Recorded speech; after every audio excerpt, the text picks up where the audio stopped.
ಸಂಗೀತ ಸಾಮ ವೇದಾಯ ನಮಃ ಓಂ ಸವಿತೋ ಜನತಾ ವಂದನಾಯ ನಮಃ ಎಂದು ನಮ್ಮ ಸವಿತಾ ಮಹರ್ಷಿಗಳನ್ನು ನೆನೆಸುತ್ತಾ ಈ ಕಾರ್ಯಕ್ರಮಕ್ಕೆ ಅನೇಕ ಗಣ್ಯರು ಬರಬೇಕಾಗಿತ್ತು. ನಾವು ನಮ್ಮ ಜನಾಂಗದವರೇ ಕಡಿಮೆ ಬಂದಿದ್ದಾರೆ. ಸೊ ಸಚಿವರು, ಅದೇ ರೀತಿ ಶಾಸಕರು, ಅದೇ ರೀತಿ ಪ್ರತಿ ವರ್ಷ ಜಿಲ್ಲಾಧಿಕಾರಿಗಳಿಲ್ಲ ಅಂತಂದ್ರೆ ಅಪ್ಪರ್ ಜಿಲ್ಲಾಧಿಕಾರಿಗಳಾದ್ರೂ ಬರಬೇಕಾಗಿತ್ತು. ಯಾರೂ ಬಂದಿಲ್ಲ. ಪರೋಕ್ಷವಾಗಿ ಅವರಿಗೂ ಸಹ ಧನ್ಯವಾದಗಳನ್ನು ತಿಳಿಸುತ್ತಾ, ಆಚಾರವೇ ಸ್ವರ್ಗ, ಅನಾಚಾರವೇ ನರ್ಕ, ಕಾಯಕವೇ ಕೈಲಾಸ ಎನ್ನುತ್ತಾ ಯಾವ ಸಮಾಜದವರಿಗೆ ತನ್ನ ಇತಿಹಾಸ ಗೊತ್ತಿರುವುದಿಲ್ಲವೋ ಅವರು ಎಂದಿಗೂ ತನ್ನ ಇತಿಹಾಸವನ್ನು ಸೃಷ್ಟಿಸಲಾರರು ಎನ್ನುವುದು ಸತ್ಯವಾದ ಮಾತಾಗಿದೆ. ಇವಾಗ ನಾವು ಇಲ್ಲಿ ಏಕೆ ಸೇರಿದ್ದೇವೆ ಅಂತಕ್ಕಂಥದ್ದು ತಮ್ಮೆಲ್ಲರಿಗೂ ತಿಳಿದಿರ್ತಕ್ಕಂಥ ವಿಚಾರವಾಗಿದೆ. ಸವಿತಾ ಮಹರ್ಷಿಗಳು ಶಿವನ ದಿವ್ಯ ದೃಷ್ಟಿಯಿಂದ ಜನಿಸಿದ ಕಾರಣ ನಮ್ಮ ಸಮಾಜವು ಸವಿತಾ ಜನಾಂಗ ಎಂದು ಕರೆಸಿಕೊಳ್ಳುತ್ತದೆ. ಶಿವನು ಸಂತೃಪ್ತನಾಗಿ ಸವಿತಾ ಮಹರ್ಷಿಗಳಿಗೆ 3 ವರಗಳನ್ನು ಕೊಡ್ತಾರೆ. ಒಂದು ಸಂಗೀತ, ಒಂದು ಕ್ಷೌರ ಸೇವೆ, ಇನ್ನೊಂದು ವೈದ್ಯ ಅಂತಕ್ಕಂಥದ್ದು. ಇದೆಲ್ಲ ನಿಮಗೆ ತಿಳಿದಿರ್ತಕ್ಕಂಥ ವಿಚಾರವಾಗಿದೆ. ಅದೇ ರೀತಿ ನಮ್ಮ ಸಮಾಜವನ್ನು ನಾವು ಹಿಂದೆ ಏಕೆ ಜಯಂತಿ ಮಾಡ್ತೀವಿ ಅಂತಂದ್ರೆ, ಅಂದ್ರೆ ನಮ್ಮ ಪಂಗಡಕ್ಕೆ ಭಾರತ ದೇಶದಲ್ಲಿ ಬೇರೆ ಬೇರೆ ಹೆಸರುಗಳಿಂದ ಕರೀತಾರೆ. ಅದೆಲ್ಲ ನಿಮ್ಗೆ ಗೊತ್ತಿರ್ತಕ್ಕಂಥ ವಿಚಾರ. ಅದು ಬಿಟ್ಟು ನಮ್ಮ ಸಮಾಜದ ಕೆಲವೊಬ್ಬರು ಕೀರ್ತಿ ಪತಾಕೆಯನ್ನು ಹಾರಿಸಿರ್ತಕ್ಕಂಥ ವ್ಯಕ್ತಿಗಳ ಹೆಸರು ತಮ್ಮೆಲ್ಲರಿಗೂ ಗೊತ್ತಿರಬೇಕಾಗುತ್ತೆ. ಯಾರಂತಂದ್ರೆ ವೇದ ಮಾತೆ ಗಾಯತ್ರಿ ದೇವಿ ಅಂತ ಕರಿತೀವಿ. ಅದ್ರ ಜೊತೆಗೆ ರಾಮಾಯಣದಲ್ಲಿ ಬರ್ತಕ್ಕಂತಹ ಮಾತಂಗ ಮಹರ್ಷಿ ಆಗಿರಬಹುದು. ಅದೇ ರೀತಿ ಸೇನ ಮಹಾರಾಜ್ ಅಂತ ಕರಿತೀವಿ. ದೇವರೇ ಇವರ ಬದಲು ಬಂದು ಸೇವೆಯನ್ನು ಸಲ್ಲಿಸಿದರಂತಕ್ಕಂತಹ ಪ್ರತೀತಿ ಇದೆ. ಅದೇ ರೀತಿ ಬೌದ್ಧ ಧರ್ಮದ ಗ್ರಂಥ ರಚನೆಕಾರ ಆಚಾರ್ಯ ಉಪಾಲಿ ಆಗಿರಬಹುದು. ಅದೇ ರೀತಿ ಭಾಯಿ ಸಾಬ್ ಸಿಂಗ್ ಆಗಿರಬಹುದು, ಪಂಡಿತ್ ರೇವತಿ ಶರ್ಮಾ ಆಗಿರಬಹುದು. ಅದರ ಜೊತೆಗೆ ಈ ಭಾರತ ದೇಶದಲ್ಲಿ ಅತ್ಯಂತ ದೊಡ್ಡ ಸಾಮ್ರಾಜ್ಯವಾಗಿರ್ತಕ್ಕಂಥ ಮಗಧ ಸಾಮ್ರಾಜ್ಯದ ನಂದ ವಂಶ ಮಹಾಪದ್ಮಾನಂದ ಹಾಗೂ ಧನಾನಂದ ಅಂತಕ್ಕಂಥವರು ಸಹ ನಮ್ಮ ವಂಶಕ್ಕೆ ಸೇರಿದವರಾಗಿದ್ದಾರೆ. ಅದರ ಜೊತೆಗೆ ನಮ್ಮ ಬೀದರ್ ಜಿಲ್ಲೆಯ ಬಸವ ಕಲ್ಯಾಣದಲ್ಲಿ ಆಳ್ವಿಕೆ ಮಾಡಿರ್ತಕ್ಕಂತಹ ಇಮ್ಮಡಿ ಬಿಜ್ಜಳ ಅವರ ಆಸ್ಥಾನದಲ್ಲಿ ಬಸವಣ್ಣನವರು ಮಂತ್ರಿ ಆಗಿದ್ದರು. ನೀವು ನೋಡ್ಕೊಳ್ಬೇಕು, ಒಂದು ಸಮಯದಲ್ಲಿ ನಮ್ಮ ರಾಜರಿದ್ರು, ಅವರ ಆಸ್ಥಾನದಲ್ಲಿ ಬಸವಣ್ಣನವರು ಮಂತ್ರಿ ಆಗಿದ್ರು. ಇವಾಗ ಪರಿಸ್ಥಿತಿ ತುಂಬಾನೇ ಬದಲಾಗಿ ಹೋಗಿದೆ, ಅಂತ ಸಮಯ ಉಳಿದಿಲ್ಲ. ಅದೇ ರೀತಿ ಆ ಸಮಯದಲ್ಲಿ ಇರ್ತಕ್ಕಂಥ ಹಡಪದ ಅಪ್ಪಣ್ಣ, ಹಡಪದ ಲಿಂಗಮ್ಮ ಇವರು ಸಹ ನಮ್ಮ ವಂಶಕ್ಕೆ ಸೇರಿದವರಾಗಿದ್ದಾರೆ. ಹಿಂದೂ ಸಾಮ್ರಾಟ ಛತ್ರಪತಿ ಶಿವಾಜಿಯವರ ಪ್ರಾಣವನ್ನು 2 ಸಲ ಕಾಪಾಡ್ತಾರೆ. ಅದು ನಮ್ಮ ವಂಶದವರು. ಯಾರು? ಒಂದು ಶಿವ್ ಕಾಶಿದ್ ಹಾಗೂ ಜೀವಾಜಿ ಮಹಲ್ ಅಂತ ಕರಿತೀವಿ. ಅವರು ಸಹ ನಮ್ಮ ವಂಶದವರಾಗಿದ್ದಾರೆ. ಅದರ ಜೊತೆಗೆ ಬಿಹಾರದ ಮುಖ್ಯಮಂತ್ರಿ 2 ಸಲ ಮುಖ್ಯಮಂತ್ರಿ ಆಗಿರ್ತಾರೆ, ಕರ್ಪೂರಿ ಠಾಕೂರ್ ಅಂತಕ್ಕಂಥವ್ರು. ಇವರು ಸಹ ನಮ್ಮ ವಂಶದವರು. ಇಲ್ಲಿವರೆಗೂ ನಾವು ಹೇಳಿರ್ತಕ್ಕಂಥದ್ದು ಇದು ನಮ್ಮ ಇತಿಹಾಸವಾಯ್ತು. ನಿಮ್ಗೆಲ್ಲ ಇತಿಹಾಸ ಗೊತ್ತಿದೆ, ಪ್ರತಿ ವರ್ಷ ಕೇಳ್ತೀರಾ, ಅದಕ್ಕೋಸ್ಕರ ಇಷ್ಟೇ ಸಾಕು. ನಂತರ ಇಂದು ನಾವು ರಥ ಸಪ್ತಮಿ ಅಂತಂದ್ರೆ ಸೂರ್ಯದೇವ ಹಾಗೂ ಸವಿತಾ ಮಹರ್ಷಿ ಇಬ್ಬರನ್ನು ಪೂಜೆ ಮಾಡುವ ಮೂಲಕ ನಾವೇನ್ ಮಾಡ್ತೇವೆ, ಇಲ್ಲಿ ಸೂರ್ಯ ವಂಶದವರಾಗಿದ್ದೇವೆ. ನೀವೆಲ್ಲ ನೋಡಬಹುದು, ಯಾವುದೇ ಒಂದು ನಗರದಲ್ಲಿ ಯಾವುದಾದ್ರೂ ಒಂದು ಅಂಗಡಿ ಮೊದಲು ತೆರೆಯುತ್ತೆ ಅಂತಂದ್ರೆ ನಾವು ಸೂರ್ಯ ವಂಶಸ್ಥರ ಅಂತ ಹೇಳ್ಕೊಳ್ತೀವಲ್ಲ, ಅದು ಸೂರ್ಯ ಹುಟ್ಟೋದಕ್ಕಿಂತ ಮುಂಚೆ ಬೇಕಾದ್ರೂ ಒಂದ್ ರೌಂಡ್ ಪೂರ್ತಿ ಬಿದರ್ ಹಾಕಿ ನೋಡ್ರಿ, ಮೊದಲು ತೆಗಿತಕ್ಕಂಥ ಅಂಗಡಿ ಯಾವ್ದಾಗಿರ್ತದೆ, ಇಲ್ಲಿ ನಮ್ಮ ಸವಿತಾ ಸಮಾಜದವರ ಅಂಗಡಿ ಆಗಿರುತ್ತದೆ. ಇದು ನಮಗೊಂದ್ ರೀತಿ ಹೆಮ್ಮೆಯ ವಿಚಾರವಾಗಿದೆ. ಅದ್ರ ಜೊತೆಗೆ ಸೂರ್ಯೋದಯಕ್ಕಿಂತ ಮುಂಚೆನೆ ಅಂಗಡಿಯನ್ನು ತೆರೆದು ಸೂರ್ಯಾಸ್ತವಾಗಿ ಚಂದ್ರೋದಯವಾದ ನಂತರ ಸಹ ಕಾಯಕ ಮಾಡ್ತಕ್ಕಂಥ ವ್ಯಕ್ತಿಗಳು ಯಾವುದಾದ್ರೂ ಸಮಾಜದಲ್ಲಿದ್ರೆ ಅದು ನಮ್ಮ ಸಮಾಜದಲ್ಲಿ ಮಾತ್ರ ನಾವು ನೋಡ್ತೀವಿ. ಅದೇ ರೀತಿಯಲ್ಲಿ ಉಳ್ಳುವವರು ಶಿವಾಲಯವ ಮಾಡುವರು, ನಾನೇನು ಮಾಡುವೆ ಬಡವನಯ್ಯ, ಎನ್ನ ಕಾಲೇ ಕಂಬ ದೇಹವೇ ದೇಗುಲ ಶಿರವೇ ಹೊನ್ನ ಕಳಸವೆಂದು ನಮ್ಮ ಸಮಾಜದವರು ಗ್ರಾಹಕರನ್ನು ದೇವರೆಂದು ತಿಳಿದು ಅವರ ಶಿರವನ್ನೇ ಶಿವಾಲಯವೆಂದು ತಿಳಿದು ನಾವು ಪೂಜೆ ಮಾಡ್ತಕ್ಕಂತಹ ಒಂದು ಯಾವುದಾದ್ರೂ ವೃತ್ತಿ ಇದ್ರೆ ಅದು ನಮ್ಮ ಕ್ಷೌರಿಕ ವೃತ್ತಿ ಆಗಿದೆ. ನೀವೆಲ್ಲ ನೋಡಬಹುದು, ಶಿವಲಿಂಗ ಯಾವ ರೀತಿ ಪೂಜೆ ಮಾಡ್ತಾರಲ್ಲ ಅದೇ ರೀತಿ ನಾವಿಲ್ಲಿ ಗ್ರಾಹಕರು ದೇವರೆಂದು ತಿಳಿದು ಅವರ ಶಿರವನ್ನೇ ಪೂಜೆ ಮಾಡ್ತೀವಿ. ಅಂತ ಒಂದು ಯಾವುದಾದ್ರೂ ವಂಶ ಇದ್ರೆ ಅದು ನಮ್ಮ ಸಮಾಜದವರದಾಗಿದೆ.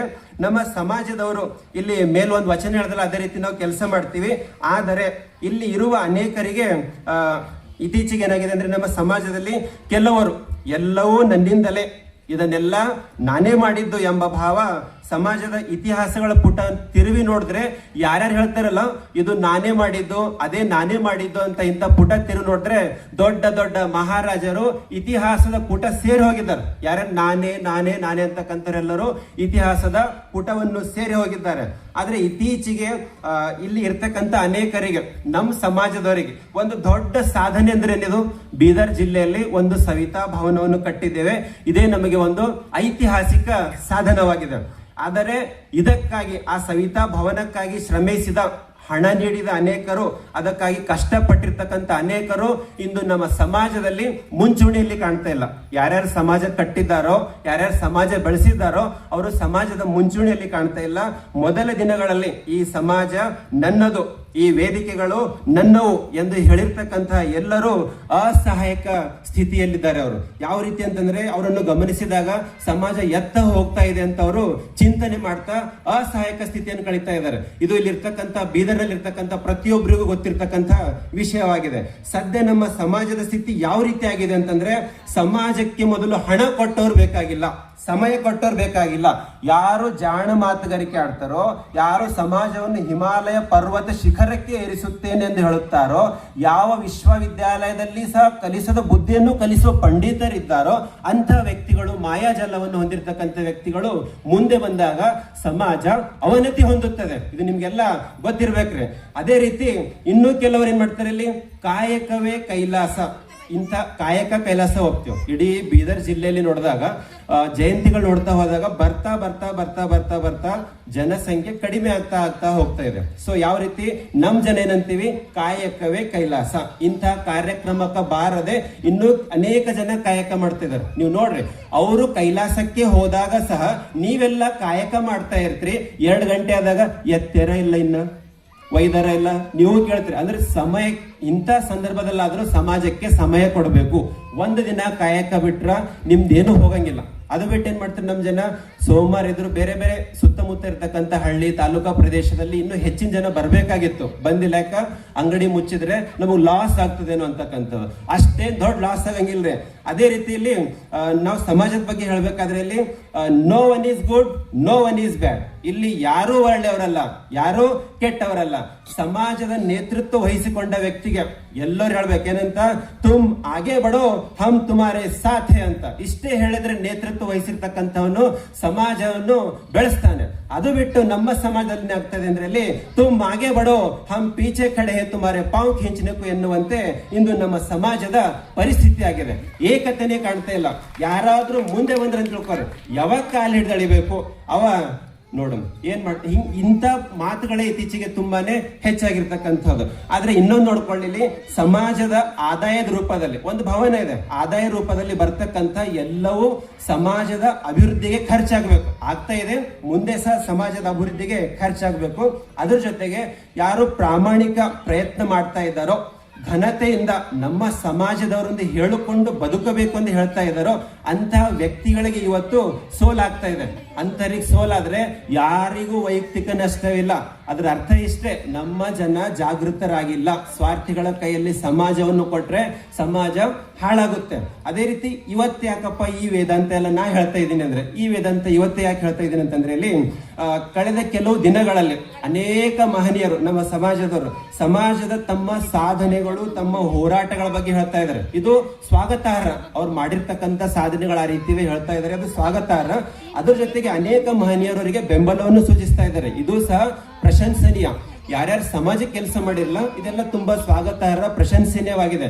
ಆದ್ರೆ ಕೆಲವೊಂದು ಪ್ರಶ್ನೆಗಳಿಗೆ ಉತ್ತರ ಕೊಡಬೇಕಾಗುತ್ತೆ. ಯಾವ ರೀತಿ ಅಂದ್ರೆ, ನಮ್ಮ ಸಮಾಜದ ಕ್ಷೌರಿಕರು ವೃತ್ತಿಯ ಜೊತೆಗೆ ಬೇರೆ ಬೇರೆ ಉದ್ಯೋಗ ಮಾಡ್ತಾ ಇದ್ದಾರೆ. ಇತ್ತೀಚೆಗೆ ನೋಡ್ತಾ ಹೋಗ್ರಿ, ವೃತ್ತಿ ಮಾಡ್ತಕ್ಕಂಥದ್ದು ಕಡಿಮೆ ಆಗ್ತಾ ಇದೆ. ನನ್ನ ಮಗ ಈ ಕೆಲಸ ಮಾಡಬಾರ್ದು, ಬೇರೆ ವೃತ್ತಿ ಮಾಡಬೇಕು, ಇಂಥದ್ದು ಹೆಚ್ಚಾಗ್ತಾ ಇದೆ. ಅದು ಆದ ನಂತರ ಏನಾಗ್ತಾ ಇದೆ ಅಂದ್ರೆ, ಇಲ್ಲಿ ಅವರು ಬೇರೆ ಬೇರೆ ಕೆಲಸ ಮಾಡಿ ಹಣವನ್ನು ಸಂಪಾದನೆ ಮಾಡಿ ಸಮಾಜವನ್ನು ಕಟ್ಟಿಕೊಂಡು ನಮಗೇನಾಗ್ಬೇಕು, ಸಮಾಜ ಕಟ್ಕೊಂಡು ನಮ್ಗೇನಾಗ್ಬೇಕಂತ ಅಂತಹ ಬುದ್ಧಿಶಾಲಿ ವ್ಯಕ್ತಿಗಳು ಸಮಾಜಕ್ಕೆ ಬರ್ತಾ ಇಲ್ಲ. ಯಾಕ, ಈ ರೀತಿ ಪರಿಸ್ಥಿತಿ ಕೆಟ್ಟ ಹೋದಾಗ ಏನಾಗುತ್ತೆ, ಇಲ್ಲಿ ಬುದ್ಧಿಜೀವಿಗಳು ಏನಲ್ಲಿ ಹೋಗಿ ಏನ್ ಮಾಡೋದಂತ ಇಗ್ನೋರ್ ಮಾಡ್ತಕ್ಕಂಥದ್ದು ಹೆಚ್ಚಾಗುತ್ತೆ. ಅದು ಬಿಟ್ಟು ಯಾರು ನಿಷ್ಕಲ್ಮಶವಾಗಿ, ನಿಸ್ವಾರ್ಥವಾಗಿ, ನಿಷ್ಪಕ್ಷಪಾತವಾಗಿ ಪಾರದರ್ಶಕವಾಗಿ ಸೇವೆ ಮಾಡ್ತಾರೋ ಅಂಥವರಿಗೆ ಎಲ್ಲರೂ ಕೈ ಜೋಡಿಸಿ ಸಮಾಜವನ್ನು ಬೆಳೆಸುವ ಜವಾಬ್ದಾರಿ ತೆಗೆದುಕೊಂಡರೆ ಮಾತ್ರ ಸಮಾಜ ಬೆಳವಣಿಗೆ ಆಗುತ್ತದೆ. ಇಲ್ಲಿ ಒಂದು ಜನಾಂಗಕ್ಕಾಗಿ ಯೋಚಿಸಿ ನಿರ್ಧರಿತವಾದ ಯಾವುದಾದ್ರೂ ಒಂದು ಸಮಾಜ ಇದ್ರೆ ಅದು ಸವಿತಾ ಸಮಾಜವಾಗಿದೆ. ನಮ್ಮ ಸಮಾಜದಲ್ಲಿ ನೊಂದು ಬೆಳೆದವರು ಅಂದ್ರೆ ಸಮಾಜದ ಬೆಳೆಸಿದವರು ಎಲ್ಲರೂ ಇಂದು ತಟಸ್ಥರಾಗಿದ್ದಾರೆ. ಯಾಕಂದ್ರೆ ಹೊಸ ಪೀಳಿಗೆಗಳು ಯಾರೇ ಇಲ್ಲಿ ತನಕ ಸಮಾಜ ಬೆಳೆಸೋರು ಅವರೆಲ್ಲ ತಟಸ್ಥರಾಗ್ಯಾರ. ಯಾಕೆ ತಟಸ್ಥ ಆಗ್ಯಾರ? ಇಂದಿನ ಹೊಸ ಪೀಳಿಗೆಗಳು ಅವರ ಮಾತು ಕೇಳ್ತಾ ಇಲ್ಲ. ಅದೇ ರೀತಿ ಸಮಾಜದ ಹಿರಿಯರನ್ನು ಗೌರವಿಸುವ ಲಕ್ಷಣ ಸಹ ಅವರಲ್ಲಿ ಇಲ್ಲ. ಅದಕ್ಕೋಸ್ಕರ ಇದು ಇತ್ತೀಚೆಗೆ ಏನಾಗ್ತಾ ಇದೆ, ಸಮಾಜದ ಹಿರಿಯರಿಗೆ ಚಿಂತಕರಿಗೆ ಗೌರವ ಕೊಡುವ ಕೆಲಸ ಆಗ್ಬೇಕಾಗಿದೆ. ಅವರೆಲ್ಲ ಸಮಾಜವನ್ನು ಬಿಟ್ಟು ದೂರ ಸರಿತಾ ಇದ್ದಾರೆ. ಇದೆಲ್ಲ ನೀವು ಗಮನಿಸ್ತಾ ಇರಬಹುದು. ಅದ್ರ ಜೊತೆಗೆ ನಮ್ಮ ನಾಯಕರು ನೊಂದ ಹಿರಿಯರ ಬಗ್ಗೆ ಅವಾಗವಾಗ ಹೋಗಿ ಅವ್ರ ಹತ್ರ ಸಲಹೆಗಳಾದ್ರೂ ನಾವಿಲ್ಲಿ ಪಡಿಬೇಕು. ಅದು ಬಿಟ್ಟು ಏನ್ ಮಾಡ್ತಾ ಇದ್ರೆ ಇಲ್ಲಿ ಸಮಾಜದಲ್ಲಿ ಅಂತಂದ್ರೆ ಬುದ್ಧಿವಂತರ ಯುಕ್ತಿವಂತರ ಸಲಹೆ ಪಡಿತಾ ಇಲ್ಲ.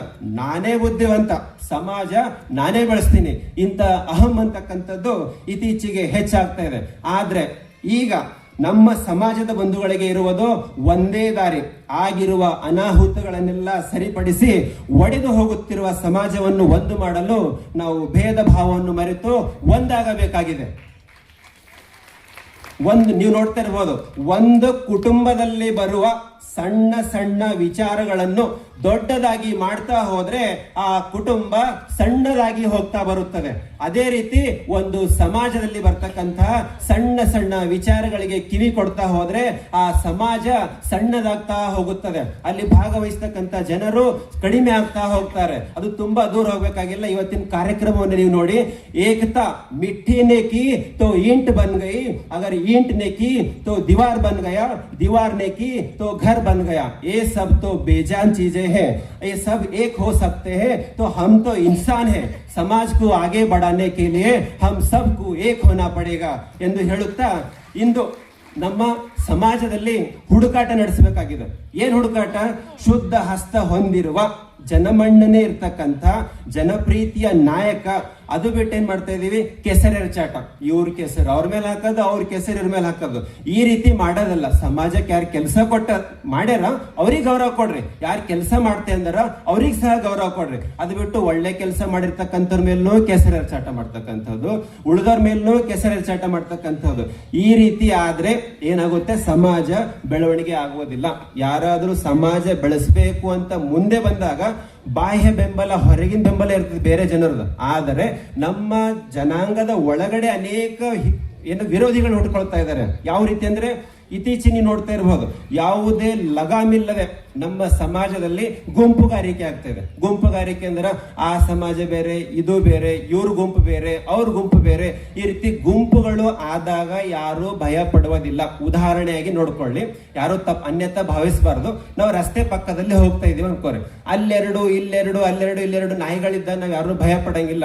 ಹುಲಿ ಒಂದೇ ಇದ್ದಾಗ ಯಾರಾದ್ರೂ ಮುಂದೆ ಹೋಗ್ತೀರಾ? ಹೋಗೋದಿಲ್ಲಲ್ಲ. ಆ ರೀತಿ ಇಡೀ ಸಮಾಜಕ್ಕಾಗಿ ಒಬ್ಬ ವ್ಯಕ್ತಿ ಕೆಲಸ ಮಾಡಬೇಕು.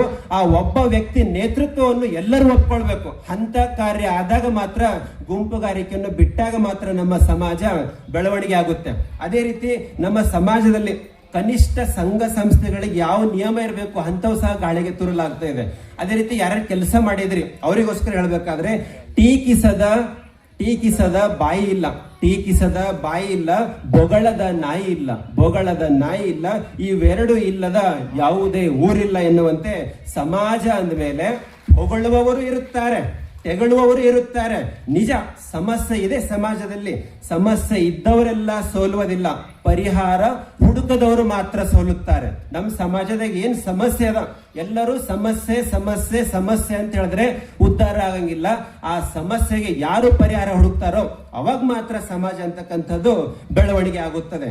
ಇಲ್ಲಿ ಇನ್ನೊಂದು ನೋಡ್ತಾ ಇರಬಹುದು, ಎಲ್ಲರಿಗೂ ಕುರ್ಚಿ ಬೇಕು, ಎಲ್ಲರಿಗೂ ಹುದ್ದೆಗಳು ಬೇಕು.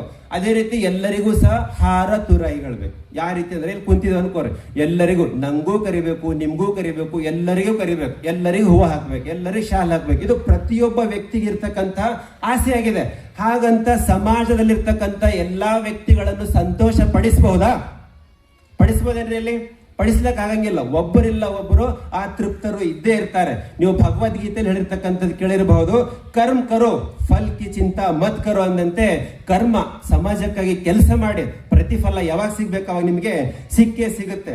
ಇಲ್ಲಿ ನಮ್ದು ಸಮೃದ್ಧ ಸಮಾಜವಾಗಿ ಬೆಳೆಬೇಕಾದ್ರೆ ನೀವು ನೋಡ್ತಾ ಇರಬಹುದು, ರಾಜ ಮಹಾರಾಜ ಉತ್ತರದಿಂದ ದಕ್ಷಿಣ ಭಾರತದ ಒಂದು ಆಳ್ವಿಕೆ ಮಾಡಿರ್ತಕ್ಕಂಥವ್ರು, ಅದೇ ರೀತಿ ರಾಜ್ಯದ ಅನೇಕ ರಾಜ್ಯಗಳಲ್ಲಿ ಮುಖ್ಯಮಂತ್ರಿ ಮಂತ್ರಿಗಳಾಗಿ ಬೆಳವಣಿಗೆ ಕಂಡಿದ್ದೇವೆ. ಆದರೂ ಸಹ ಇತ್ತೀಚೆಗೆ ಶೈಕ್ಷಣಿಕವಾಗಿ, ಸಾಮಾಜಿಕವಾಗಿ, ರಾಜಕೀಯವಾಗಿ ನಾವು ತುಂಬಾನೇ ಬೆಳೆಯಬೇಕಾಗಿದೆ. ಯಾವ ರೀತಿ ಅಂದ್ರೆ ನೋಡಿ ಕುಲ ಬಾಂಧವರೇ, ಇಲ್ಲಿ ಈಗ ನಮ್ಮ ವೃತ್ತಿ ಮಾಡುತ್ತಿರುವ ಅನೇಕ ಜನರು ಎದುರಿಸುತ್ತಿರುವ ಅತಿ ದೊಡ್ಡ ಸಮಸ್ಯೆ ಅಂತಂದ್ರೆ ಹೊರ ರಾಜ್ಯಗಳಿಂದ ಬಂದ ಅನ್ಯ ಕೋಮಿನವರು ಜಿಲ್ಲಾ ಹಂತದಲ್ಲಿ ಅಂಗಡಿಗಳಿತ್ತು, ಮುಗೀತು.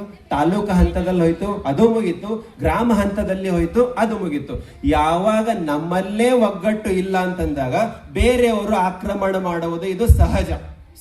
ಸಮಾಜದ ಒಳಗೆ ಇರ್ತಾರ, ಇಲ್ಲಂತಿಲ್ಲ. ಸಮಾಜದ ಒಳಗೆ ಕುತಂತ್ರಿಗಳಿರ್ಬಹುದು, ಕಾಲೆಳರಿರ್ಬಹುದು, ಏನೇ ಇರಲಿ, ಹೊರಗಿನ ವ್ಯಕ್ತಿಗಳು ಬಂದಾಗ ನಾವೆಲ್ಲ ಒಂದಾಗ್ಬೇಕು. ಯಾವ ಮನೆಗೆ ಜಗಳ ಹೇಳ್ರಿ, ಪ್ರತಿ ಮನೆಗೆ ಜಗಳ ಇರ್ತಾವ, ಎಲ್ಲ ಇರ್ತಾವ. ಆದ್ರೆ ಸಹ ಹೊರಗಿನ ವ್ಯಕ್ತಿ ಬಂದಾಗ ನಾವೆಲ್ಲ ಒಂದಾಗ್ತಕ್ಕಂಥ ಕೆಲಸವನ್ನು ಮಾಡಬೇಕಾಗಿದೆ.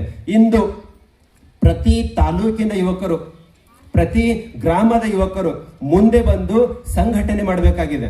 ಸವಿತಾ ಸಮಾಜ ಅಂತಂದ್ರೆ ನಮ್ಮ ಜಿಲ್ಲೆಯಲ್ಲಿ ನಾನು ನೋಡಿದ ಪ್ರಕಾರ ಬೀದರ್ನಲ್ಲಿ ಒಂದು ಸಮಾಜ ಇದೆ, ಅದು ಸ್ಟ್ರಾಂಗ್ ಆಗಿರ್ತಕ್ಕಂಥ. ಅದು ಬಿಟ್ಟು ತಾಲೂಕವಾರ ಹೋಗ್ರಿ, ಗ್ರಾಮವಾರ ಹೋಗ್ರಿ, ಅಲ್ಲಿ ಇರ್ತಕ್ಕಂಥ ಒಂದು ಸಮಾಜವನ್ನು ನಾವು ಒಳ್ಳೆ ರೀತಿ ಬೆಳವಣಿಗೆ ಮಾಡಬೇಕಾಗಿದೆ.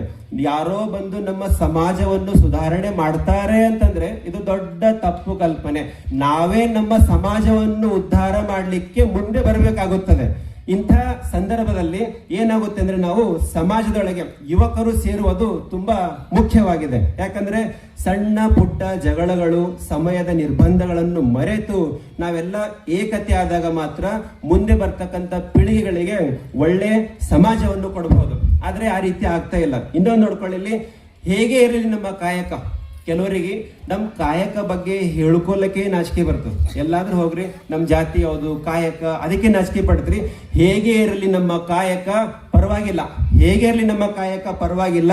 ಹಳ್ಳಿನಲ್ಲಿ ಕೆಲಸ ಮಾಡ್ತಾ ಇದ್ದೀರಾ ಪರವಾಗಿಲ್ಲ, ನಗರದಲ್ಲಿ ಕೆಲಸ ಮಾಡ್ತಾ ಇದ್ದೀರಾ ಪರವಾಗಿಲ್ಲ, ಬೇರೆಯವರ ಅಂಗಡಿಯಲ್ಲಿ ನೀವು ಕೆಲಸ ಮಾಡ್ತಾ ಇದ್ದೀರಾ ಪರವಾಗಿಲ್ಲ ಸ್ವಾಮಿ, ಬೇರೆ ವ್ಯಕ್ತಿಗಳು BMW ಕಾರ್ನಲ್ಲಿ ಓಡಾಡ್ತಾ ಇದ್ದಾರಾ ಪರವಾಗಿಲ್ಲ, ನೀವು ನಿಮ್ಮ ಹತ್ರ ಇರ್ತಕ್ಕಂಥ ಸೈಕಲ್, ಬೈಕ್ ಅನ್ನು ಬೆಳಗ್ಗೆ ಎದ್ದು ಸ್ವಚ್ಛಗೊಳಿಸಿ ಅದೇ ನಿಮ್ಮ BMW ಅಂತ ತಿಳಿದು ಅಂಗಡಿಗೆ ಹೋಗಿ ಅಂಗಡಿ ಓಪನ್ ಮಾಡಿ ಕೆಲಸ ಮಾಡಿ ಸಾಯಂಕಾಲ ಮನೆಗೆ ಬರುವಾಗ ದೇಶಕ್ಕೆ ಸ್ವಲ್ಪ ಟ್ಯಾಕ್ಸ್ ಕಟ್ಟಿ ಮನೆ ಹೋಗಿ ಮಲ್ಕಿದ್ರೆ ರಾಜಂತರ ಜೀವನ ನಿಮ್ದು ಸಹ. ಯಾಕಂದ್ರೆ ಇಲ್ಲಿ ಕಾಯಕವೇ ಕೈಲಾಸ, ಜನಸೇವೆ ಜನಾರ್ದನ ಸೇವೆ ಎಂದು ಕೆಲಸ ಮಾಡ್ತಕ್ಕಂಥ ಒಂದು ಯಾವುದಾದ್ರೂ ಸಮುದಾಯ ಇದ್ರೆ ಅದು ನಮ್ಮ ಸಮುದಾಯವಾಗಿದೆ. ಒಬ್ರು ಚಪ್ಪಾಳನೆ ಹೊಡಿತಾ ಇಲ್ಲ, ಸಾಕಂದ್ರೆ ಸ್ಟಾಪ್ ಮಾಡ್ತೇವೆ, ಹಂಗೇನಿಲ್ಲ. ಇನ್ನು ಕೆಲವೊಂದು 2-3 ನಿಮಿಷದಲ್ಲಿ ಮುಗಿಸ್ತೀನಿ. ಯಾಕಂದ್ರೆ ಭಾಷಣ ಅಂತಂದ್ರೆ ಎಲ್ರಿಗೆ ಬೋರ್ ಆಗ್ತಕ್ಕಂಥದ್ದು. ಆ ಪ್ಲೇಸ್ನಾಗ ಯಾವುದೋ ಒಬ್ಬರು ಹೀರೋಗಳು ತಗೊಂಡು ಡ್ಯಾನ್ಸ್ ಹಚ್ದೇವು ಅಂದ್ರೆ ಹೊರಗಿದ್ದವರೆಲ್ಲ ಒಳಗೆ ಬಂದು ಭಾಳ ಕೇಳ್ತಾರೆ. ಬಟ್ ಇದು ಭಾಷಣ ಕಾಮನ್ ಆಗಿ ಬೋರ್ ಆಗ್ತಕ್ಕಂಥದ್ದು. ಆದರೂ ಸಹ ಕೆಲವೊಂದು 2-3-4 ನಿಮಿಷದಲ್ಲಿ ಮುಗಿಸ್ಲಿಕ್ಕೆ ಪ್ರಯತ್ನ ಪಡ್ತೀನಿ. ಬದುಕಿನಲ್ಲಿ ನಮ್ಮ ಆದ್ಯತೆ ಯಾವಾಗ್ಲೂ ವೈಯಕ್ತಿಕ ಉದ್ಧಾರವಾಗಿರ್ಬೇಕು. ಜಗತ್ತು ನೂರ್ ಮಾಡ್ಲಿ, ನೂರಾರು ಸಮಸ್ಯೆ ನಡೀತಾ ಇರ್ಲಿ, ಮೊದಲು ನಮ್ಮ ಮನೆ ಉದ್ಧಾರ ಆಗ್ಬೇಕು, ನಮ್ಮ ಸಮಾಜ ಉದ್ಧಾರ ಆಗ್ಬೇಕಂತಕ್ಕಂಥ ಉದ್ದೇಶ ಇಟ್ಕೋಬೇಕು. ಅದು ಬಿಟ್ಕೊಟ್ಟು ಅಮೆರಿಕದಲ್ಲಿ ಯುದ್ಧ ಆಗ್ತಾ ಇದೆ, ಅಲ್ಲಿ ಇಲ್ಲಿಂದೆಲ್ಲ ಬಿಟ್ಕೊಡ್ರಿ, ನಿಮ್ ಮನೆಗೆ ಏನಾಗ್ಲತ್ತದ, ನಿಮ್ ಸಮಾಜದಾಗ ಏನಾಗ್ಲತ್ತದ, ಆ ಕನಿಷ್ಠ ಜ್ಞಾನ ನಮ್ಮೆಲ್ಲರಿಗೂ ಇಂದು ಇರ್ಬೇಕಾಗಿದೆ. ಇಲ್ಲಿ ಮನೆ ಉದ್ಧಾರ ಆಗ್ಬೇಕು ಅನ್ಕೋರಿ. ಮನೆ ಉದ್ಧಾರ ಆಗ್ಬೇಕಾದ್ರೆ ಅದು ನಾವು ಮಕ್ಕಳಿಗೆ ಕೊಡುವ ಶಿಕ್ಷಣದಿಂದ ಮಾತ್ರ ಸಾಧ್ಯ. ಶಿಕ್ಷಣ ಸಿಕ್ಕಾಗ ಮಕ್ಕಳು ಸಂಘಟಿತರಾಗುತ್ತಾರೆ. ಸಂಘಟಿತರಾದಾಗ ಸಮಸ್ಯೆಗಳು ಬಂದಾಗ ಹೋರಾಟ ಮಾಡುವುದನ್ನು ಕಲಿತಾರೆ. ಅದಕ್ಕೋಸ್ಕರ ಶಿಕ್ಷಣ, ಸಂಘಟನೆ, ಹೋರಾಟ ಇವೆಲ್ಲ ನಮಗೆ ಅತ್ಯಂತ ಅವಶ್ಯಕವಾಗಿವೆ.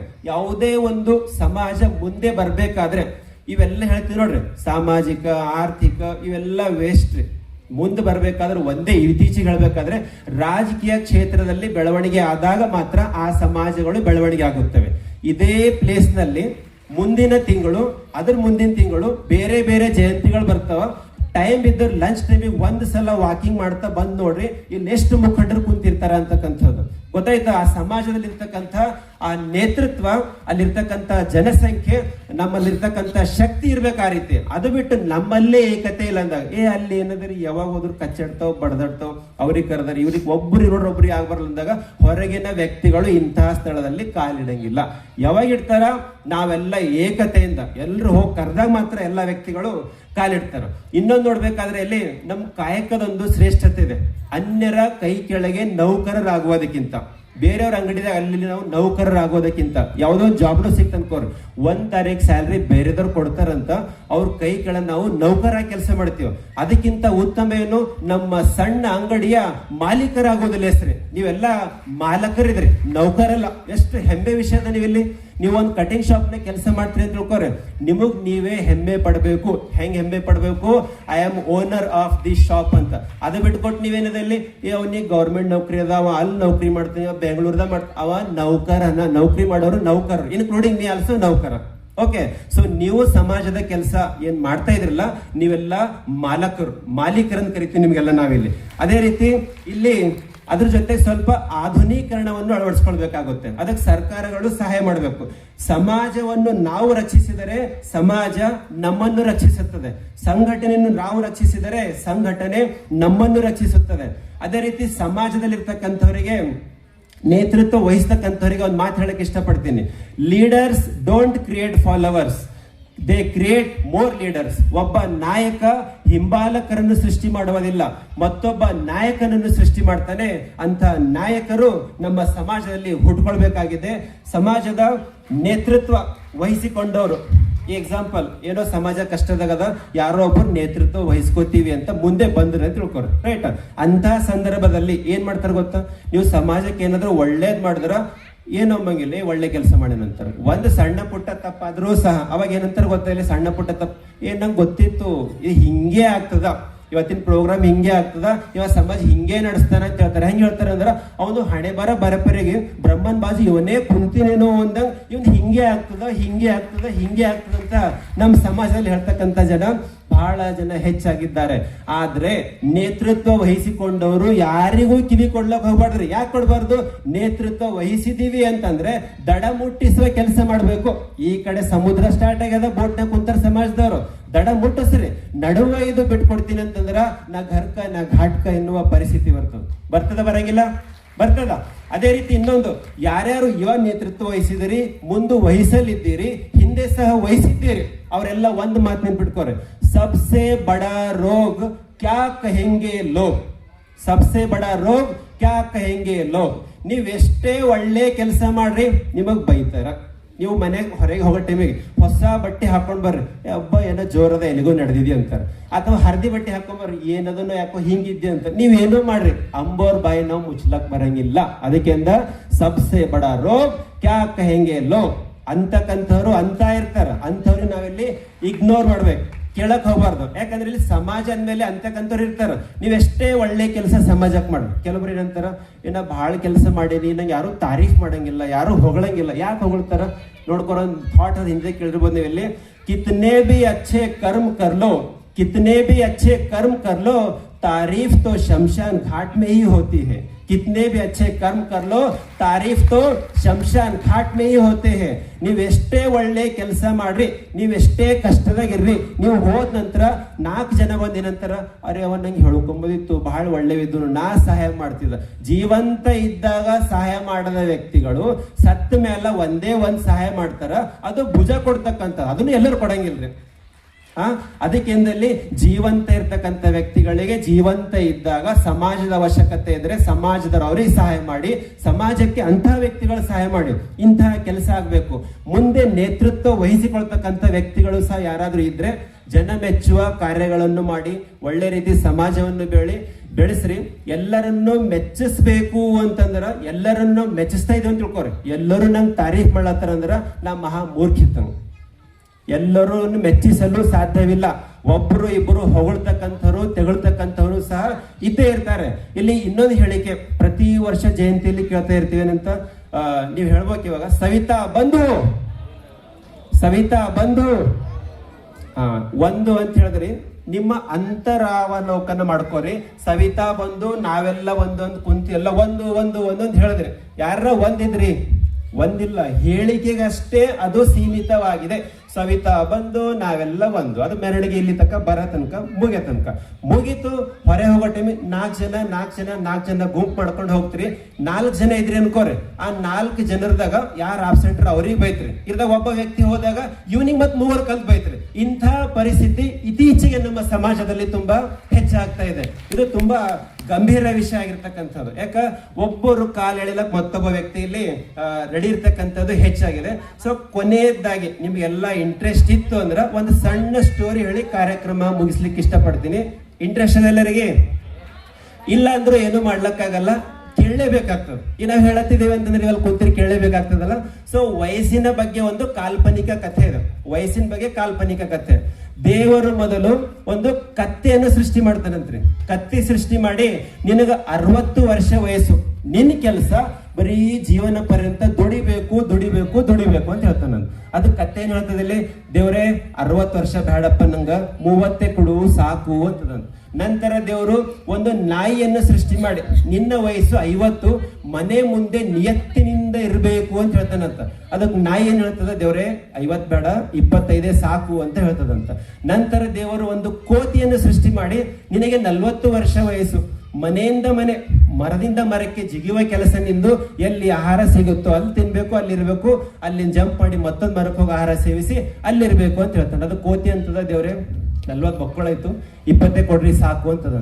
ಕೊನೆಯದಾಗಿ ಗೂಬೆಯನ್ನು ಸೃಷ್ಟಿ ಮಾಡಿ ದೇವರು, ನಿನ್ನ ಆಯಸ್ಸು 20 ವರ್ಷ, ನಿನ್ ಕೆಲಸ ಏನೂ ಇಲ್ಲ, ಸುಮ್ನೆ ಆ ಕಡೆ ಈ ಕಡೆ ಏನೇನ್ ಹೇಳ್ತಾರೆ ಎಲ್ಲಾ ಕೇಳಬೇಕು, ಎಲ್ಲಾ ಗೊತ್ತಿದ್ದಂಗೆ ಸುಮ್ಮನೆ ಕೊಡ್ಬೇಕು ಅಂತ ಹೇಳ್ತಾನೆ. ಲಾಸ್ಟಿಗೆ ದೇವರು ಮನುಷ್ಯಕ್ಕೆ ಸೃಷ್ಟಿ ಮಾಡ್ತಾನಂತ್ರಿ. ಮನುಷ್ಯಕ್ಕೆ ಸೃಷ್ಟಿ ಮಾಡಿ ನಿನ್ನ ಆಯಸ್ಸು 20 ವರ್ಷ, ಈ ಎಲ್ಲಾ ಪ್ರಾಣಿಗಳನ್ನ ನೀನು ಆಳ್ವಿಕೆ ಮಾಡಬಹುದು, ಅತ್ಯಂತ ಬುದ್ಧಿಶಾಲಿ ಜೀವಿ ಅಂತ. ದೇವ್ರ ಏನ್ ಹೇಳಿದ್ರು? ಬುದ್ಧಿಶಾಲಿ ಜೀವಿ ಅಂದ್ರು. ಅದಕ್ಕೆ ಮನುಷ್ಯ ಏನ್ ಮಾಡ್ತಾನಂತ ಗೊತ್ತಾ? ಇಲ್ಲಿ ದೇವ್ರೆ ಕತ್ತಿ ವಯಸ್ಬಿಟ್ಟಿತ್ತಲ್ಲ, ಅದೇ ರೀತಿ ನಾಯಿ ವಯಸ್ಸು ಬಿಟ್ಟಿತ್ತಲ್ಲ, ಕೋತಿ ಬಿಟ್ಟಿತ್ತಲ್ಲ, ಗೋಬೆ ಬಿಟ್ಟಿತ್ತಲ್ಲ, ಆ ಎಲ್ಲಾ ವಯಸ್ಸು ನನಗೇ ಕೊಡು ಅಂತ. ಅದಕ್ಕೋಸ್ಕರ ನಾವೆಲ್ಲ 20 ವರ್ಷ ವಯಸ್ಸಾಗ ತನಕ ಮನುಷ್ಯರ ಟೈಪ್ ನಾವು ಜೀವನ ನಡೆಸ್ತೇವೆ. ನೀವೆಲ್ಲ ಒಂದ್ಸಲ ಥಿಂಕ್ ಮಾಡಿ ನೋಡ್ರಿ, ನಿಮ್ಮ ಏಜ್ 20 ಬರೋ ತನಕ ನಿಮ್ಮ ಜೀವನದಲ್ಲಿ ಎಷ್ಟು ಸ್ವತಂತ್ರ ಇತ್ತು, ಎಷ್ಟು ಅದ್ಭುತ ಜೀವನ ಇತ್ತು. ಯಾವುದೇ ಚಿಂತೆಗಳಿರ್ಲಿಲ್ರಿ. ಮನೆಗೆ ತಂದು ಹಾಕ್ಬೇಕು, ಅವ್ರೇನಂತಾರ, ಇಲ್ಲೇನ್ ಆಗ್ತದ, ಯಾವುದೇ ಚಿಂತೆಗಳಿಲ್ಲ. ಮನುಷ್ಯರ ತರ ನಾವು 20 ವರ್ಷ ಮಾತ್ರ ಬದುಕ್ತೀವಿ. ಅದರ ನಂತರ 30 ವರ್ಷ ಯಾರ್ಲಿಂದ ಪಡೆದಿದ್ದೀವಿ? ಕತ್ತಿಲಿಂದ. ಅದಕ್ಕೆ 30 ವರ್ಷ ಕತ್ತಿ ದುಡ್ದಂಗ್ ದುಡಿಬೇಕಾಯ್ತದ. 30 ವರ್ಷ ಕತ್ತಿ ದುಡ್ದಂಗ್ ದುಡಿಬೇಕಾಯ್ತದ. ಅದಾದ ನಂತರ ದುಡಿಯೋದು ಮುಗಿತನ್ಕೋರೆ, ಯಾರ್ಲಿಂದ ಪಡ್ತೇವೆ? ಇನ್ನ 25 ವರ್ಷ ಕೋತಿಯಿಂದ ಕೊಡಂಗಿಂದ ಪಡೆದಿದ್ದೇವೆ. ಅದಕ್ಕೋಸ್ಕರ ಕೈಲಾಗದ ಮನೆಯಲ್ಲಿ ಕುಂತಾಗ ಮಕ್ಕಳ ಮನೆಯಿಂದ ಮನೆಗೆ ಜಂಪ್ ಪಡ್ಬೇಕಾಯ್ತದ್ರಿ. ಇವ್ರ ಊಟ ಹಾಕಿದ್ರೆ ಎಲ್ಲಿ ಕೊಡ್ಬೇಕು, ಅವ್ರ ಊಟ ಹಾಕಿದ್ರೆ ಅಲ್ಲಿ ಕೊಡ್ಬೇಕು. ಮನೆಯಿಂದ ಮನೆಗೆ ಜಿಗಿತಾರೆ. ಯಾಕ? ಕೋತಿಯಿಂದ ವಯಸ್ಸನ್ನು ಪಡೆದಿದ್ದೇವ್ರಿ. ಅದರ ನಂತರ ಎಷ್ಟಾಯ್ತು? 75 ಸಾಮಾನ್ಯವಾಗಿ. ನಂತರ ನಾಯಿಯಿಂದ ಸಹ 20 ವರ್ಷ ಪಡೆದಿದ್ದೇವೆ. ಅದಕ್ಕೆ ಏನ್ ಮಾಡ್ತೀವಿ? ಇಲ್ಲಿ ಕೈಲಾಗಂಗಿಲ್ಲ. 70 ವರ್ಷ ಆದ ನಂತರ ಮನೆಯಲ್ಲಿ ಮಕ್ಕಳ ಮನೆ ಮುಂದೆ ನಿಯತ್ತಿನಿಂದ ಇರಬೇಕು. ಮಕ್ಕಳಿಗೆ ಏನಾದ್ರು ಅಂದ್ರೆ ಅದು ಮತ್ತೆ ಬೇರೆ ಸಮಸ್ಯೆ ಆಗ್ತಾವೆ. ಯಾಕ? ನಾಯಿಯಿಂದ ನಾವು ಆ ವಯಸ್ಸನ್ನು ಸ್ವೀಕಾರ ಮಾಡಿದ್ದೆವು. ಕೊನೆಯದಾಗಿ 90 ವಯಸ್ಸಾದ್ಮೇಲೆ ಅಂತೂ ಬದುಕಿದ್ದೇವೆ ಅಂತ ತಿಳ್ಕೋರಿ. ಅವಾಗ ಎಲ್ಲಿಂದ ಪಡೆದ ವಯಸ್ಸು? ಗೂಬೆಯಿಂದ. ಯಾರೇ ಎಣ್ಣೆ ಅಲ್ಲಿ, ಮಗ ಅಲ್ಲಿ, ಮಗಳಲ್ಲಿ, ಸೊಸೆಯಲ್ಲಿ ಯಾರಂದ್ರೂ ಸಹ ಈ ಕಡೆಯಿಂದ ಕೇಳೋದು, ಈ ಕಡೆಯಿಂದ ಬಿಡೋದು, CC ಕ್ಯಾಮ್ರಾ ಟೈಪ್ ಹಿಂಗ ನೋಡ್ಕೋತ ಜೀವನ ನಡೆಸಬೇಕಾಯ್ತದ. ಇದೊಂದು ಕಾಲ್ಪನಿಕ ಕಥೆ ಇತ್ತು. ಸೊ ಕೊನೆಯದಾಗಿ ಸಮಾಜ ಬೆಳೆಸಬೇಕಾದ್ರೆ ದೀಪ ಹಚ್ಚುವ ಕೆಲಸ ಮಾಡಿ, ಸಮಾಜದಲ್ಲಿ ಬೆಂಕಿ ಹಚ್ಚುವ ಕೆಲಸ ಮಾಡಬೇಡಿ ಎಂದು ಹೇಳುತ್ತಾ ಕೊನೆಯದಾಗಿ ಬಿಂದಾಸ್ ಮುಸ್ಕುರಾओ क्या गम है, बिंदास मुस्कुराओ क्या गम है, जिंदगी में टेंशन किसको कम है, जिंदगी में टेंशन किसको कम है, अच्छा या बुरा ये तो केवल भ्रम है, अच्छा या बुरा ये तो केवल भ्रम है, जिंदगी का नाम ही कभी खुशी कभी गम है, जिंदगी का नाम ही कभी खुशी कभी गम है ಎಂದು ಹೇಳುತ್ತಾ ಈ ಮಾತುಗಳೊಂದಿಗೆ ಇಂದಿನ ನಮ್ಮ ಕಾರ್ಯಕ್ರಮ ಎಲ್ಲರಿಗೂ ಪ್ರಯೋಜನಕಾರಿಯಾಗಿದೆ ಎಂದು ಭಾವಿಸುತ್ತಾ ಈ ಸುಂದರ ಕಾರ್ಯಕ್ರಮವನ್ನು ಆಯೋಜಿಸಿದ್ದಕ್ಕಾಗಿ ಆಯೋಜಕರಿಗೆ ಧನ್ಯವಾದಗಳನ್ನು ತಿಳಿಸುತ್ತಾ, ನನಗೆ ಮಾತನಾಡಲು ಅವಕಾಶ ಮಾಡಿಕೊಟ್ಟಿದ್ದಕ್ಕಾಗಿ ಎಲ್ಲ ನನ್ನ ಸಮಾಜದ ಬಾಂಧವರಿಗೆ ಧನ್ಯವಾದಗಳನ್ನು ತಿಳಿಸುತ್ತಾ, ಕಾಯಕವೇ ಕೈಲಾಸ ಅಂತ ಕೆಲಸ ಮಾಡ್ತಕ್ಕಂಥವ್ರು ಅದೇ ರೀತಿ ಕೆಲಸ ಮಾಡ್ತಾ ಇರಿ ಅಂತ ಹೇಳ್ತಾ ಧನ್ಯವಾದಗಳಿಗೆ ಇಲ್ಲಿಗೆ ನನ್ನ ಮಾತುಗಳಿಗೆ ವಿರಾಮವನ್ನು ಕೊಡುತ್ತೇನೆ. ಸವಿತಾ ಮಹರ್ಷಿ ಅವರಿಗೆ ಸವಿತಾ ಮಹರ್ಷಿ ಅವರಿಗೆ. ಸವಿತಾ ಮಹರ್ಷಿ ಅವರಿಗೆ ಊಟ ಮಾಡಿಲ್ಲನ್ರಿ? ಸವಿತಾ ಮಹರ್ಷಿ ಅವರಿಗೆ ಖಾಲಿ ಖುರ್ಜಿಯವ, ನಾವು ಖಾಲಿ ಇಲ್ಲ, ಒಬ್ಬೊಬ್ಬರು 10 ಜನರಿಗೆ ಸಮ ಆಗಿ ಸೌಂಡ್ ಇದಾಗ್ಬೇಕ್ರಿ. ಸವಿತಾ ಮಹರ್ಷಿ ಅವರಿಗೆ, ಸವಿತಾ ಮಹರ್ಷಿ ಅವರಿಗೆ. ಇನ್ನ ಸೌಂಡ್ ಸಾಕಾಗ್ಲತ್ತಿಲ್ಲ, ಯಾಕೋ ಲಾಸ್ಟ್ ಒಂದ್ಸಲ ನೋಡಮ್ರಿ ಹೆಂಗ್ ಸೌಂಡ್ ಬರ್ತದಂತ. ಸವಿತಾ ಮಹರ್ಷಿ ಅವರಿಗೆ ಧನ್ಯವಾದಗಳು. ಜೈ ಹಿಂದ್, ಜೈ ಭಾರತ್.